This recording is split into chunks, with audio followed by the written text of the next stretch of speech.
আল্লাহর নবী সাল্লাল্লাহু আলাইহি ওয়াসাল্লাম এই রবিউল আউয়াল মাসের 12 তারিখে দুনিয়ায় আসেন। দুনিয়ার চারদিক অন্ধকার ছিল, নবী আসার কারণে সব আলোকিত হয়েছিল।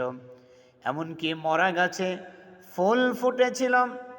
সেই নবীর জন্য আল্লাহ ঘোষণা করে দিয়েছেন সূরাতুল আম্বিয়ার মধ্যে, ওয়ামা আরসালনাকা ইল্লা রাহমাতাল লিল আলামিন। হে নবী, আমি আপনাকে এই দুনিয়াবাসীর জন্য রহমত স্বরূপ পাঠিয়েছি, বরকতের কাণ্ডারি বানিয়েছি। আপনাকে আমি এই দুনিয়ার অন্ধকার দূর করার জন্য আলো স্বরূপ পাঠিয়েছি। সুবহান